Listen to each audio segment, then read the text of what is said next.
एक लड़का बिना किसी यादों के एक जंगल से निकलता है। ना नाम, ना घर, ना कोई पहचान। लेकिन सबसे अजीब बात यह है कि उसके पेट पर नाभि तक नहीं है और ये सोता भी नहीं है। लड़का कौन है? क्या ये किसी एक्सपेरिमेंट का हिस्सा है या फिर कोई ऐसी मिस्ट्री जो दुनिया से छुपी हुई थी? आज हम लेकर आए हैं एक जबरदस्त साइंस फिक्शन मिस्ट्री जो हर एपिसोड के साथ और भी इंटरेस्टिंग होती जाती है। कहानी शुरू होती है। बिना कपड़ों के एक लड़का अजीब से लिक्विड में लथपथ जंगल के बीच पड़ा है। पहली नजर में लगता है जैसे किसी कॉलेज के लड़कों का मजाक का हिस्सा हो, लेकिन सच कुछ और ही है। लड़का न सिर्फ ये भूल चुका है कि वो कौन है, बल्कि ये भी नहीं जानता कि वो कहाँ है। कुछ देर भटकने के बाद वो शहर की तरफ बढ़ता है, शायद वहां कोई उसकी मदद कर सके। लेकिन एक बड़ी दिक्कत है, वो बिल्कुल नंगा है। उसकी आंखों में हर चीज नई दिख रही है, जैसे सब कुछ पहली बार देख रहा हो। लोगों को हैरान करते हुए वो आगे बढ़ता है, लेकिन कुछ ही देर में पुलिस आ जाती है। उसे गिरफ्तार कर डिटेंशन सेंटर ले जाया जाता है, सड़क पर बिना कपड़ों के घूमने और लोगों को अश्लीलता दिखाने के जुर्म में। अब ना वो लड़का अपना नाम जानता है और ना ही पुलिस की बातें समझ पा रहा है। ऑफिसर्स उसका एक नाम रख देते हैं, काइल। काइल को मेडिकल चेकअप के लिए ले जाया जाता है। पूरी जांच के दौरान दो अजीब बातें सामने आती हैं। पहली, उसका शरीर एकदम परफेक्ट है, ना कोई झुर्री है और ना कोई पिंपल। दूसरी सबसे बड़ी बात, उसके पेट पर नाभि नहीं है। ये देखकर ड्यूटी पर मौजूद डॉक्टर भी चौंक जाता है। जब तक उसके टेस्ट रिपोर्ट्स आती हैं, काइल को डाइनिंग हॉल भेज दिया जाता है। वहां वो दूसरे लड़कों को खाते हुए देखता है और उनकी नकल करने की कोशिश करता है, जैसे उसे खाने के बारे में कुछ भी नहीं पता। वो एक लड़के की नकल करता है, लेकिन इससे वो लड़का गुस्सा हो जाता है। उसे लगता है कि काइल उसका मजाक उड़ा रहा है। गुस्सा इतना बढ़ जाता है कि दोनों के बीच झगड़ा हो जाता है। बाद में जब सब लड़के यार्ड में होते हैं, वही लड़का काइल के मुंह पर जोर से मुक्का मार देता है। काइल गिर जाता है और कुछ ही देर बाद उसकी पैंट गीली हो जाती है। उसके अजीब बिहेवियर को देखकर गार्ड समझ नहीं पाते कि क्या करें। वो सेंटर की साइकाइट्रिस्ट निकोल को बुलाते हैं, जो काइल से सवाल करेगी और ये समझने की कोशिश करेगी कि उसके साथ आखिर हो क्या रहा है। वो एक अजीब लड़का है, लेकिन बिल्कुल मासूम। उसे ना दुनिया के तरीके पता है, ना लोगों के रीति रिवाज, लेकिन जो भी करता है उसमें एक नेचुरल टैलेंट दिखता है। निकोल उससे कुछ ड्रॉ करने के लिए कहती है और काइल जैसे कोई प्रिंटर एकदम परफेक्ट स्केच बना देता है दो लोगों का जो उसने जंगल में देखा था, एक दूसरे के बहुत करीब। वो शायद लवर्स थे जो अकेले रहना चाहते थे। काइल का बिहेवियर बिल्कुल शांत है, कोई एग्रेशन नहीं दिख रहा। इसीलिए निकोल उसे अपने घर ले जाने का फैसला करती है, ताकि वहां कुछ और टेस्ट्स करके ये समझ सके कि उसके साथ आखिर क्या हुआ है। उसे शक है कि काइल किसी बड़े हादसे से गुजरा है, शायद इसी वजह से उसे कुछ भी याद नहीं। काइल का पास्ट एक बड़ी पहेली है, शायद उसका दिमाग पुरानी यादों को भूल चुका है। निकोल के घर पर काइल को देखकर लॉरी एकदम चौंक जाती है। वो नहाकर टॉवल में बाहर आती है और एक अनजाने लड़के को सामने देखकर घबरा जाती है। दोनों एक पल के लिए चुप रहते हैं। काइल तो जैसे किसी और दुनिया में ही खोया रहता है। लॉरी भी ज्यादा ध्यान नहीं देती, क्योंकि उसका मन अपने बॉयफ्रेंड से मिलने में लगा होता है। थोड़ी देर बाद काइल घर के बाहर जाता है। उसकी नजर एक तितली पर पड़ती है और वो बिना सोचे उसके पीछे चल पड़ता है।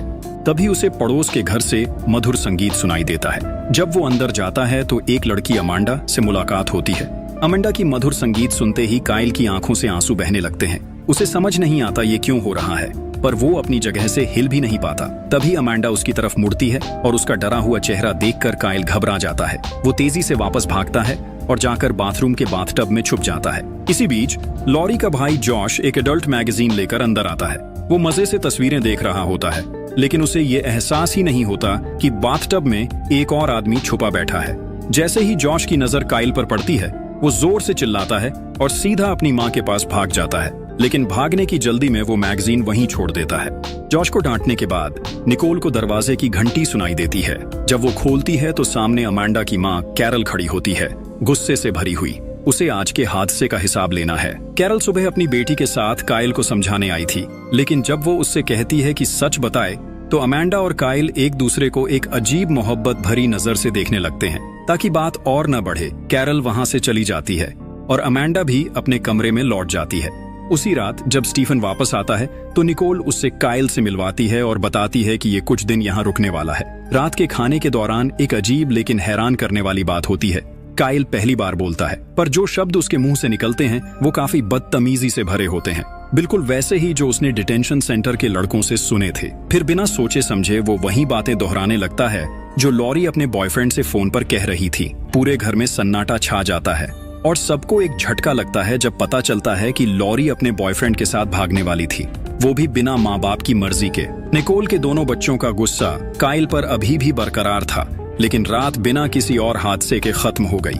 अगली सुबह निकोल काइल को अपने ऑफिस ले जाती है ताकि उसकी काउंसलिंग जारी रख सके। जॉश भी मौका देखकर काइल को सवालों की एक लिस्ट दे देता है जो उसे स्कूल के लिए हल करनी थी। लेकिन जब काइल बिना किसी दिक्कत के सारे सवालों के सही जवाब दे देता है तो जॉश और निकोल दोनों हैरान रह जाते हैं। अब ये साफ हो जाता है कि काइल न तो बेवकूफ है और न ही उसकी समझ में कोई कमी है, बल्कि उसकी अजीब हरकतों के पीछे कोई और गहरा राज छुपा है। जब काइल का आईक्यू टेस्ट का रिजल्ट आया तो सबके होश उड़ गए। उसका स्कोर 400 था। ये देखकर डॉक्टर्स ने और टेस्ट्स करने का फैसला किया। जब उन्होंने काइल का एमआरआई स्कैन किया तो पता चला कि उसका दिमाग इंसानों से कई गुना ज्यादा डेवलप हो चुका है। उसकी ब्रेन एक्टिविटी इतनी तेज थी कि या तो वो एक एलियन हो सकता था या एक इंसानी रोबोट। रात को निकोल काइल को वापस घर ले आई और जॉश के साथ रूम शेयर करने को कहा। जॉश को यह बिल्कुल पसंद नहीं आया, लेकिन कंप्लेन करता तो उसका अपना पनिशमेंट और बढ़ जाता। रात के बीच जब सब सो रहे थे, काइल ने दरवाजा खुलते सुना। उसने देखा कि लॉरी चुपके से घर से निकल रही थी। क्यूरियस होकर काइल उसके पीछे चल पड़ा और देखा कि लॉरी एक पार्टी में पहुंच चुकी थी। वहां का माहौल देखकर काइल भी उसमें बह गया और जल्दी ही नशे में धुत हो गया। ज्यादा पीने की वजह से उसे उल्टी हो गई, लेकिन क्योंकि उसे शर्म का कोई एहसास नहीं था, वो बिना किसी फिक्र के पार्टी कंटिन्यू करता रहा। लेकिन तभी वहां पुलिस आ गई। एक ऑफिसर लॉरी को ले जाने की कोशिश करता है, लेकिन तभी काइल बीच में आ जाता है। उसका चेहरा अजीब सा हो जाता है और वो सांप जैसा आवाज निकालने लगता है। ये देखकर सब हंसने लगते हैं, लेकिन जब ऑफिसर उस पर हाथ डालने की कोशिश करता है तो काइल तुरंत हट जाता है। ऑफिसर गुस्से में अपना डंडा निकालता है ताकि काइल को सबक सिखा सके, लेकिन काइल न सिर्फ उसके वार से बचता है बल्कि उसे ऐसे शर्मिंदा करता है कि सब जोर जोर से ताली बजाने लगते हैं। ऑफिसर बेइज्जती सह नहीं पाता और हार मानकर वहां से चला जाता है। उस रात काइल लॉरी को सेफली घर ले आता है। अगले दिन वो अपनी गलतियां सुधारने की कोशिश करता है और पूरी फैमिली का दिल जीतने लगता है। सबसे पहले वो स्टीफन का कंप्यूटर रिपेयर करता है और उसके वो इम्पोर्टेंट डॉक्यूमेंट्स वापस दिला देता है जो वो महीनों पहले खो चुका था। फिर वो जॉश का रूम साफ करता है और उसकी पसंद की एक नई मैगजीन भी ले आता है। इन छोटी छोटी चीजों से काइल ने धीरे धीरे पूरे घर का प्यार जीत लिया। निकोल ये देखकर सोचती है कि जब तक उसके पास्ट का राज नहीं खुलता तब तक वो उसे टेम्पोरेरीली अडॉप्ट कर सकती है। लेकिन एक अजीब बात ये थी कि काइल रातों को सोता नहीं था। उसका बिहेवियर और भी अजीब होने लगा। वो रातों को बिना नींद के कराटे प्रैक्टिस करता रहता, बिना किसी थकान के। और सबसे अजीब बात, जो भी चीज हाथ लगती बिना सोचे समझे खा लेता, चाहे वो कच्चा हो या पका हुआ। एक दिन जब काइल यार्ड में था, एक वैन वाला आदमी उस पर नजर रख रहा था। पहले तो काइल ने इग्नोर किया, लेकिन धीरे धीरे उसे हर जगह वही आदमी दिखने लगा। अब ये क्लियर हो चुका था, कोई उस पर नजर रखे हुए है। कुछ दिनों बाद निकोल काइल को एक डॉक्टर के पास ले गई, लेकिन जैसे ही डॉक्टर ने रिपोर्ट्स देखी वो हैरान रह गया। काइल का बॉडी बिल्कुल नया लग रहा था, जैसे उसने कभी कोई चोट भी ना खाई हो। उसके दांत भी एकदम नए थे, बिना किसी कैविटी या डैमेज के। और सबसे शॉकिंग बात, उसका ब्रेन एक्टिविटी एक नॉर्मल इंसान से कई गुना ज्यादा था। डॉक्टर के पास इसके लिए कोई एक्सप्लेनेशन नहीं थी। उस रात डॉक्टर्स ने काइल को नींद की गोली दी ताकि वो आराम से सो सके, लेकिन छुपा हुआ राज तब सामने आया। नींद की गोली खाने के बाद भी काइल पूरी रात जागता रहा। इस बार वो अपने कमरे में नहीं बल्कि यार्ड में था, बस आसमान के तारे देख रहा था। स्टीफन को लगा कि शायद काइल के पास एक्स्ट्रा एनर्जी है जो खर्च करनी चाहिए, इसलिए उसने डिसाइड किया कि वो काइल को रनिंग पर ले जाएगा। स्टीफन एक समय पर खुद एक रनर था और उसे यकीन था कि वो काइल को थका सकता है, लेकिन स्टीफन का आइडिया उल्टा पड़ गया। काइल किसी ओलंपिक एथलीट की तरह दौड़ रहा था और अंत में थकने वाला स्टीफन खुद था, काइल नहीं। थकान और गुस्से के मारे स्टीफन वापस घर जाता है और निकोल से बहस करने लगता है। स्टीफन ने कहा कि काइल इंसान नहीं है और उसे वापस उस जगह जाना चाहिए जहां से वो आया है। ये बातें काइल ने खुद सुनी। इससे उसका दिल टूट गया और वो बिना किसी को बताए घर से भाग गया। स्टीफन ने हर जगह उसे ढूंढने की कोशिश की, लेकिन काइल कहीं नहीं मिला। पुलिस को भी कॉल किया गया, लेकिन उन्होंने कहा कि जब तक 24 घंटे नहीं होते वो कुछ नहीं कर सकते। रात को निकोल को अपने बेड के पास वाली टेबल पर काइल के बनाए कुछ ड्राइंग्स मिली। उनमें एक जगह बनी थी जिसे निकोल पहचानती थी। बिना वक्त गवाए स्टीफन और निकोल टॉर्चेस लेकर वुड्स की तरफ निकल पड़े। आखिरकार उन्हें काइल वहीं मिल गया, वही जगह, वही तरीका, बस तारे देखते हुए खड़ा था, जैसे अपने घर को याद कर रहा हो। घर वापस आने के बाद स्टीफन ने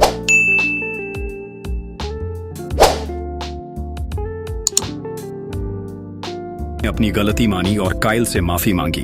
उसने उसे गर्म पानी से नहाने का प्रस्ताव दिया। वहीं जब काइल ने पहली बार रेडियो सुना, उसके सिग्नल्स के बीच आने वाली व्हाइट नॉइज ने उसे शांत महसूस करवाया और उस रात पहली बार इतने दिन बाद काइल को नींद आ गई। अगले दिन कहानी एक नए मोड़ पर आ जाती है। पुलिस का एक फोन आता है निकोल के लिए। उनका कहना था कि उस जगह के पास जहां काइल मिला था, एक इंसानी ढांचा पाया गया है। ये सुनकर निकोल चौंक जाती है। पुलिस का कहना था कि काइल एक कातिल भी हो सकता है, इसलिए उससे संभल कर रहने की जरूरत है। एजेंट टेलर ने निकोल को बताया कि जो हड्डियां मिली हैं, उनमें किसी तेजी से जलने वाले पदार्थ का इस्तेमाल हुआ है, मतलब मौत रीसेंट है। साथ ही कुछ स्किन सैंपल्स भी मिले हैं जिन्हें एनालाइज किया जा रहा है। टेलर काइल से तुरंत सवाल जवाब करना चाहता था, लेकिन निकोल किसी तरह बात टाल देती है, कम से कम तब तक जब तक काइल उठ नहीं जाता। अगली सुबह जैसे ही काइल उठता है, वो टीवी देखने की कोशिश करता है, लेकिन एंटेना खराब होती है। बिना किसी देरी के वो सीधे छत पर चढ़ जाता है और एंटेना को रिपेयर कर देता है। लेकिन जैसे ही वो नीचे आने लगता है, वो छत से कूद जाता है और ये सब कुछ अमांडा अपनी आंखों से देख लेती है। अमांडा ये सब देखकर घबरा जाती है। वो सोचती है कि काइल छत से गिरकर चोटिल हो गया होगा, इसलिए उसका ध्यान भटक जाता है और उसकी कार कंट्रोल से बाहर हो जाती है। गाड़ी सीधा जाकर कचरे के बड़े डिब्बे से टकरा जाती है। तभी काइल बिना किसी चोट के उसके सामने आ जाता है। अमांडा ये देखकर और भी ज्यादा हैरान हो जाती है, क्योंकि उसने अपनी आंखों से देखा था कि काइल काफी ऊंची जगह से गिरा था, लेकिन उस पर एक भी खरोंच नहीं थी। कैरल, जो पहले ही काइल को पसंद नहीं करती थी, गुस्से में आ जाती है। उसके लिए गाड़ी का डैमेज ज्यादा बड़ी बात थी। गुस्से से वो अमांडा को धमकाती है कि उसका ड्राइविंग लाइसेंस वापस ले लेगी, लेकिन तभी काइल आगे बढ़कर सारी गलती अपने सर ले लेता है। ये देखकर कैरल और भी ज्यादा गुस्से में आ जाती है और चीख पड़ती है, मेरी बेटी से दूर रहो। उसी रात स्टीवन घर लौटता है और निकोल से अकेले बात करने को कहता है। वो बताता है कि पुलिस ने एक और चौंकाने वाली बात बताई है। जिस दिन काइल मिला था, उसी दिन एक आदमी भी लापता हो गया था। अब निकोल और स्टीफन और ज्यादा बेचैन हो जाते हैं, लेकिन जो भी हो, उन्हें ये नहीं पता कि उनकी सारी बातें एक और इंसान सुन रहा है। वही आदमी जो दिन भर काइल का पीछा कर रहा था। वो एक रिमोट माइक्रोफोन के जरिए उनका पूरा कॉन्वर्सेशन सुन रहा था। अगले दिन सुबह निकोल जब लड़कों का रूम साफ कर रही होती है, तो उसे काइल के बनाए हुए कुछ ड्राइंग्स मिलते हैं। इन ड्राइंग्स में एक पैटर्न होता है। जब वो उन्हें ध्यान से देखती है और साथ में जोड़ती है, तो उसे एक सिंबल दिखाई देता है, वही सिंबल जो क्राइम सीन पर मिला था। अब ये कंफर्म हो जाता है कि काइल वहां मौजूद था और हो सकता है कि उसका कोई कनेक्शन हो। दूसरी तरफ अमांडा ने लाइफगार्ड की नौकरी ले ली है। काइल, जो उसे पसंद करने लगा है, उसका ध्यान खींचने के लिए स्विमिंग पूल में जंप करने का प्लान बनाता है ताकि अमांडा उसे बचा सके, लेकिन छोटी सी गड़बड़ हो जाती है। लोग उस पर हंसने लगते हैं। उसका प्लान एक बड़े शर्मिंदगी में बदल जाता है। उसी दिन शाम को अमांडा निकोल के घर आती है ये देखने के लिए कि क्या काइल ठीक है। निकोल उसे अंदर आने देती है, लेकिन जब अमांडा उसके रूम में जाती है तो पता चलता है कि काइल वहां नहीं है। उसी वक्त अमांडा को काइल के सारे ड्राइंग्स दिख जाते हैं जो उसने उसके बनाए थे। ये देखकर उसे लगता है कि काइल उससे कुछ ज्यादा ही ऑब्सेस्ड है। लेकिन अगले दिन अमांडा फिर से काइल को पूल में देखती है। इस बार वो उससे मदद मांगता है ताकि वो स्विमिंग सीख सके। कुछ बेसिक टिप्स मिलने के बाद काइल पानी में इस तरीके से तैरने लगता है जैसे कोई एक्वामैन हो। ये देखकर सब चौंक जाते हैं और अमांडा भी हैरान रह जाती है। वहीं से अमांडा उसे इनवाइट करती है कि जब उसके पेरेंट्स घर पर न हो तो वो दोनों साथ टाइम स्पेंड कर सकते हैं। जब दोनों उसके घर पहुंचते हैं तो अमांडा अपने फादर के कुछ ड्राइंग्स निकालती है जो हाल ही में गुजर चुके हैं। हैरानी की बात यह थी कि उनके ड्राइंग्स और काइल के बनाए गए स्केचेस एक जैसे लग रहे थे। यही वजह थी जो अमांडा ने उसे वहां बुलाया था। बाद में काइल ने सोचा कि वो अमांडा के लिए एक खूबसूरत गिफ्ट बनाएगा। उसने अपने और अमांडा के फादर के आर्ट स्टाइल को मिलाकर एक कमाल का पोर्ट्रेट बनाया। अब बस उसे हिम्मत जुटाकर ये गिफ्ट अमांडा को देना था। उसी शाम एक पार्टी में जहां वो अमांडा से मिलने वाला था, उसका प्लान बिल्कुल बिगड़ गया। अमांडा पार्टी में अपने बॉयफ्रेंड चार्ली के साथ आई, जो काइल के लिए एक बड़ा झटका था। उसका पूरा प्लान, जो उसने अपनी फीलिंग्स कन्फेस करने के लिए बनाया था, तबाह हो गया। उस रात घर वापस आकर काइल बहुत उदास था। वो बस एक ही चीज सोच रहा था, वो कौन है, क्यों उसकी यादों में सिर्फ वो जंगल और तारे हैं। अगले दिन निकोल ने उसे बताया कि उसने एक दोस्त को बुलाया है जो हिप्नोसिस के जरिए उसकी यादों को जानने की कोशिश करेगा। काइल इस बात पर तैयार हो गया और सेशन शुरू हो गया। हिप्नोसिस के दौरान काइल अपने दिमाग में उस रात के जंगल के सीन में वापस पहुंच जाता है। वहां वो वही आदमी देखता है जो हमेशा उसका पीछा कर रहा था। ये आदमी किसी दूसरे शख्स से लड़ रहा था। फिर अचानक वो आदमी उस दूसरे आदमी पर गोलियां चला देता है और भाग जाता है। तभी काइल उसका नाम पुकारता है, टॉम फॉस। ये नाम सुनते ही निकोल का दिमाग घूम जाता है। उसे याद आता है कि जब वो पुलिस स्टेशन गई थी तब उसने ये नाम सुना था। टॉम एक नया ऑफिसर है जो कुछ ही दिन पहले इस शहर में आया है। ये बात और भी ज्यादा सवाल उठाती है। निकोल काइल से कहती है कि जो भी उसने देखा उसका एक स्केच बनाए। काइल बिना किसी गलती के एक परफेक्ट पोर्ट्रेट बना देता है और उस आदमी का चेहरा साफ साफ दिख रहा था। कुछ दिन बाद वही चेहरा अखबार में छपता है। उस आदमी का नाम फेल्डमैन था, एक यूनिवर्सिटी प्रोफेसर जो ह्यूमन मेमोरी का एक्सपर्ट था। अब ये कंफर्म हो गया था कि जंगल में मिले हड्डियां फेल्डमैन की ही थीं। अब सवाल ये था, फेल्डमैन का काइल से क्या कनेक्शन है? इसका जवाब ढूंढने के लिए काइल यूनिवर्सिटी जाने का फैसला करता है। यूनिवर्सिटी पहुंचने के बाद एक बड़ा सरप्राइज उनका इंतजार कर रहा होता है। जैसे ही काइल एक फोटो देखता है जिसमें फेल्डमैन के स्टूडेंट्स दिख रहे होते हैं, उसका दिमाग हिल जाता है। उसी फोटो में एक लड़का खड़ा है जो और कोई नहीं बल्कि खुद काइल है। लेकिन जब फेल्डमैन की असिस्टेंट हॉली से पूछा जाता है तो उसे काइल के बारे में कुछ भी याद नहीं आता। वो कहती है कि उसने सालों तक प्रोफेसर के साथ काम किया है लेकिन उसने कभी भी काइल को नहीं देखा। काइल उसे फोटो दिखाता है। हॉली थोड़ी कंफ्यूज्ड लगती है लेकिन फिर भी वो मान जाती है कि काइल के साथ कुछ मेमोरी टेस्ट्स किए जाएं। और यहाँ एक और शॉकिंग बात सामने आती है, काइल हर एक टेस्ट में 100% स्कोर करता है। हॉली हैरान रह जाती है, ऐसा पहली बार हुआ था। एक्साइटमेंट में वो बताती है कि फेल्डमैन की रिसर्च इंसानी दिमाग की लिमिट्स को तोड़ने के बारे में थी। इंसान सिर्फ अपने दिमाग का 10% ही यूज करता है, लेकिन फेल्डमैन ये प्रूव करना चाहते थे कि अगर किसी तरह पूरा दिमाग एक्टिवेट किया जाए तो इंसान क्या कुछ नहीं कर सकता। और अब एक बात पक्की थी, काइल इस रिसर्च का जीता जागता सबूत था और हो सकता है कि इसी वजह से फेल्डमैन की जान ली गई हो। हॉली उन्हें फेल्डमैन की विडो के पास ले जाती है जो उन्हें उसके कुछ पुराने डॉक्यूमेंट्स देखने की परमिशन देती है। वहां काइल और लॉरी एक और चौंकाने वाली डिस्कवरी करते हैं, कुछ ड्राइंग्स जिनमें वही मिस्टीरियस सिंबल बना होता है जो क्राइम सीन पर मिला था। लेकिन इसके अलावा एक और बात उनका ध्यान खींच लेती है, कई जगह एक ही नंबर बार बार लिखा गया है। उन्हें लगता है कि ये कोऑर्डिनेट्स हो सकते हैं। ये जानने के लिए कि ये नंबर किस जगह को रिप्रेजेंट करते हैं वो इंटरनेट पर रिसर्च करना शुरू करते हैं। तभी स्टीफन का फोन आता है। वो चिंता में उनसे पूछता है कि वो लोग कहाँ हैं। लॉरी अपने फादर से रिक्वेस्ट करती है कि वो इन कोऑर्डिनेट्स की सच्चाई पता करें। कुछ मिनट्स बाद स्टीफन वापस कॉल करता है। जो उसने बताया उसने सबके होश उड़ा दिए। ये कोऑर्डिनेट्स एक गवर्नमेंट फैसिलिटी के हैं जो मिलिट्री के कंट्रोल में है। मतलब ये सिर्फ एक आम जगह नहीं बल्कि एक बहुत ही सीक्रेट और हेविली गार्डेड फैसिलिटी है। इसका सच जानने के लिए फेल्डमैन के एक स्टूडेंट डेक की मदद से काइल फैसिलिटी के बिल्कुल किनारे तक पहुंच जाता है। वहां से काइल अकेला आगे बढ़ने का फैसला करता है। वो सिक्योरिटी फेंस के ऊपर से जंप करता है। एक मास्क पहना आदमी उस पर अटैक कर देता है, लेकिन यहाँ उसके रातों की कराटे प्रैक्टिस काम आती है। काइल अपना डिफेंस करता है और उस आदमी का मास्क उतार देता है। जो चेहरा सामने आता है वो उसके होश उड़ा देता है। ये वही आदमी है जिसे उसने पहले भी देखा था। काइल को याद आता है कि यही आदमी उस रात वहां था जब गोलियां चली थीं। लेकिन टॉम फॉस जो सबको एक आम आदमी लग रहा था असल में कुछ और ही था। वो काइल से कहता है, अगर तुम जिंदा रहना चाहते हो तो भरोसा रखो। टॉम फॉस कोई आम इंसान नहीं है। वो वार्न करता है, अगर काइल अपने पास्ट के बारे में ज्यादा जानने की कोशिश करेगा तो उसकी नए परिवार की जान खतरे में आ सकती है। हर कदम जो तुम सच्चाई जानने के लिए उठाओगे वो तुम्हारे अपनों के लिए मौत का बुलावा बन सकता है। जाने से पहले टॉम फॉस एक आखिरी वार्निंग देता है, अगर तुमने अपनी तलाश नहीं छोड़ी तो वो लोग तुम्हारे पूरे परिवार को खत्म कर देंगे। उस मोमेंट पर काइल डिसाइड करता है कि उसे टॉम की बात मान लेनी चाहिए। वो तुरंत वहां से भाग जाता है, अपनी तलाश को यहीं रोकने का फैसला करते हुए। लेकिन अब बहुत देर हो चुकी थी। गवर्नमेंट स्टेशन के कैमरास ने काइल को देख लिया था और एक एजेंट ने उसका जिक्र एक्स प्रोजेक्ट के नाम से किया। जैसे ही निकोल घर लौटी उसने तुरंत काइल को हॉस्पिटल ले जाने का फैसला किया ताकि उसकी चोटों का इलाज हो सके। लेकिन हॉस्पिटल पहुंचते ही एक अनजान कपल वहां आता है जो दावा करता है कि वो काइल के असली माँ बाप हैं। वो लोग कहते हैं कि वो अपने बेटे को लेने आए हैं। उनके पास तस्वीरें, डॉक्यूमेंट्स और सबूत हैं जो ये साबित करते हैं कि वो सच में काइल के बायोलॉजिकल पेरेंट्स हैं। डीएनए टेस्ट भी कंफर्म करता है कि काइल उन्हीं का बेटा है। लेकिन काइल को कुछ सही नहीं लग रहा। वो निकोल और अपने नए परिवार को छोड़ने से इनकार कर देता है। उसी रात काइल टॉम फॉस के पास जाता है। वो उससे सच जानना चाहता है, ये लोग यहीं अभी क्यों आए? और सबसे बड़ा सवाल, क्या यही वो लोग हैं जिनके बारे में टॉम ने वार्न किया था? टॉम घुमा फिरा के बात नहीं करता। वो सीधा काइल को एक सच बताता है, हाँ ये लोग वही हैं। ये लोग डीएनए एविडेंस को आसानी से मैनिपुलेट कर सकते हैं। पर टॉम ये भी कहता है कि अगर काइल सच्चाई जानना चाहता है तो उसे एक सुरक्षित जगह चलना होगा।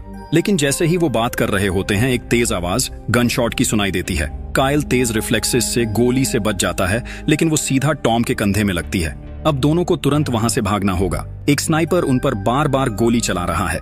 कहीं मुश्किल से बचते बचाते वो एक सुरक्षित जगह पहुंचते हैं। वहां टॉम फाइनली काइल को पूरी सच्चाई बताता है, लेकिन सस्पेंस बनाए रखने के लिए हमें अभी कुछ भी नहीं पता चलता। अगली सुबह काइल वापस घर लौटता है।